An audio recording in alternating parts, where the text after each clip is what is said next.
Hey everyone, I wanted to share my thoughts on why I'm tier camping, and you probably should do the same.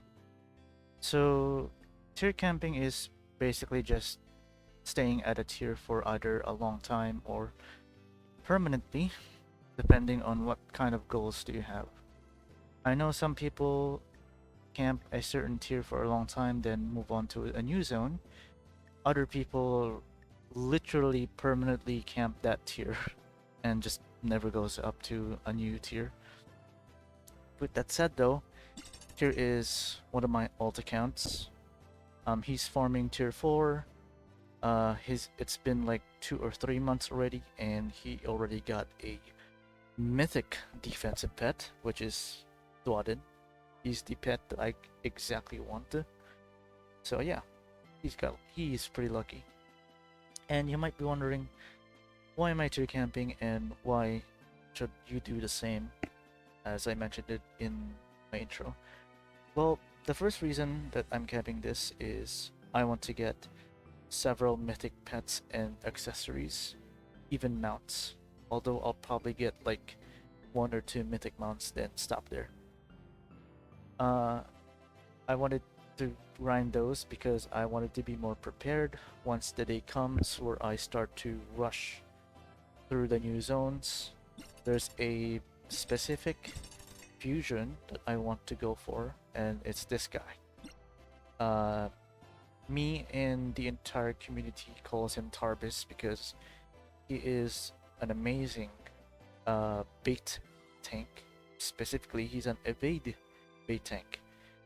So, and he only appears once a year. I believe it's also. I believe it's maybe even twice. But yeah, he appears only as an invasion exclusive familiar, and he's quote unquote cheap because he only requires one of the raid bosses in tier 7, which is this guy. On top of that, the event mats he requires is it's pretty expensive. It's 250. I believe legendary goes to 125 and so on. But yeah, if you farm for him, he's amazing. He's an amazing tank. He can definitely carry you to the higher tiers or late game even. But yeah, that's another story. The second reason is I wouldn't have to worry about pushing events to accumulate the uh, points that I get before the reset comes. And what I mean by that is, if you look at right here, I have already achieved the highest points possible across all the events before the reset comes in within a few hours, for example. So as you can see, I achieved 9,000 points. As for PvP, it's also the same, although the points is different. Still, the results is I have maximized the rewards. And compare this to my main account, which is this one. The points in Trials and Gauntlets is like 20 million for the highest one. Same goes for Expedition and Invasion, while PvP and GVG is 15 million, which sucks because I can only achieve 2.5 million points in PvP and GVG, while 5 million points on Trials and Gauntlets and Expedition on Invasion. While here, I could just uh, achieve or achieve get all the points and get all the rewards. But yeah, that's the second reason why I'm camping this tier. Now, for the third and final reason is because I want to hoard or save a lot of resources because again, by the time I'm gonna camp tier 7 content, I'm going to need a lot of this, specifically the shard baskets. These are for your raids in the left side of the screen. This is where would get the raid boss, whether it's persuaded or bribed. I need a lot of this. Not sure how many, but probably a lot still.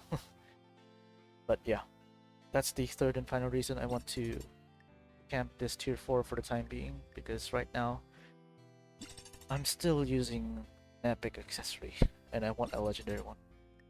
But yeah, So, what are my goals here? So, one of the main things, as I mentioned earlier, is of course getting a mythic accessory, specifically Tatui. I can get easily to 100% block chance. If I don't get him, I have three other accessories that give a good amount of damage reduction. So we have Mythic Core, Hunter Trophy, and Mystic Shroud.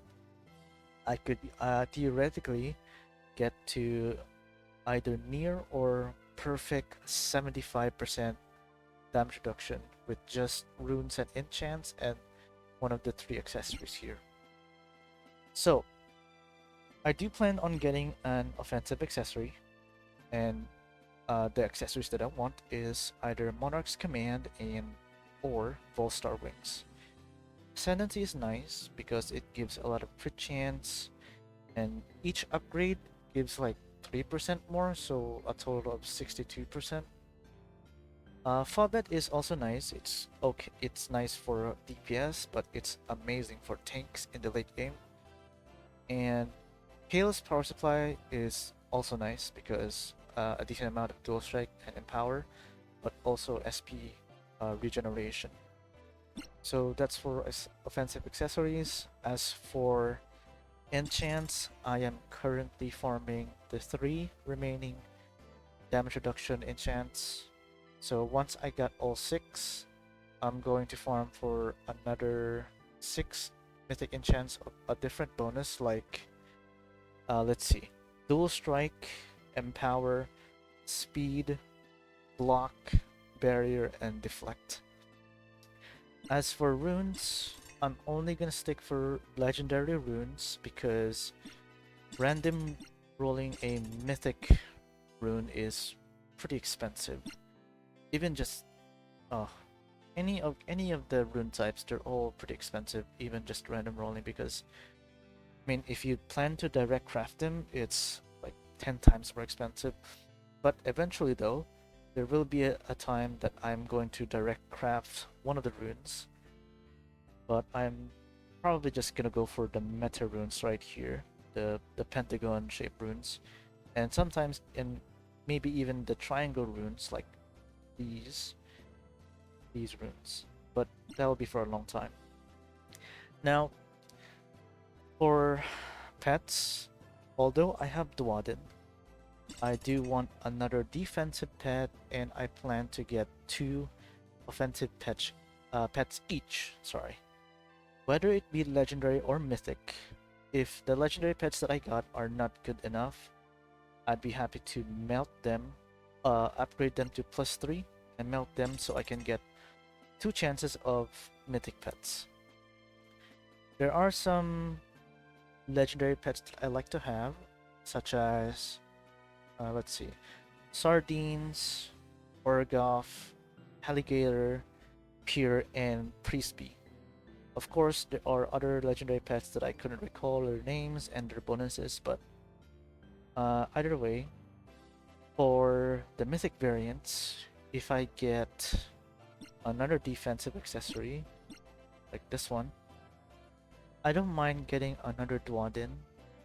It'd be fun if I do, but I also would like to have Zarli or Crew.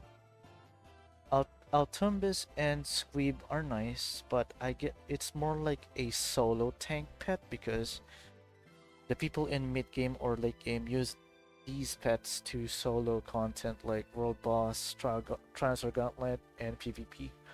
But it's nice. It's still nice to have them. Gorbonbon is like it's nice. He deals damage while also giving some sustain. I'd be happy to have this guy actually, one day. But that's for defensive pets. For offensive ones, I want Borgi. I also want Druffo because this is the pet that I want the most. He attacks the entire enemy team, which is nice. Zordig is not a bad choice either. He attacks the strongest enemy, so the enemy with the highest HP. The damage numbers is nice. It's actually nice. Enignis is interesting because he attacks the furthest enemy. The damage numbers is relatively similar, although the prog is a bit low. And Cynics is definitely the second most, is the pet that I want the most next to Ruffle, because this is the pet that I want on my main account, but he managed to get a second Zordig unfortunately, so I'd be happy to get this on my tier 4 alt account, but if I get it on my tier 10 account, I'd be happy as well. But yes, that's for the offensive pets. As for the mythic mounts, unfortunately, it's only direct craft. You can't random craft them, so it's gonna be pretty expensive because the amount of mount guts you need to craft one is insane. It's 5,000 mount guts for crafting, but if you're gonna upgrade him from +0 to +6, it's 21,000, I believe, the total mount guts. But either way, Refuge is gonna be the first mythic mount that I'm going for. He's perfect for my damage reduction build. Once he's complete, I'm planning to get a second one, Dracus, for a DPS build in the future. But you won't be able to see me craft these in a long time because of the mount cuts. But either way, that's pretty much the goals I have for my tier 4 camper account. Now, should you tier camp? Honestly, sure. I would highly recommend you should camp a certain tier. I mean, you have all the time in the world to grind for stuff that you want, whether it be armor pieces, accessories, pets, mounts, or familiars, or other stuff. So with that said though, if you ever camp a tier, I want you to be patient and grind for those things that you don't have. Because if you rush through a few zones, you will come to a point that you get stuck either by lack of preparation or because you don't invest high enough on your gear and such. That's just a mention of, or one of the reasons, I mean. So yeah, that's about it for this video as to why I'm camping, or why I'm tier camping rather. And you should, yeah, you should do the same. You should also tier camp on a specific tier that you like. So hope you guys enjoyed the video, and I'll see you on to the next one. Maybe either a short or a video, but who knows. I'll still see you either way. So, thank you.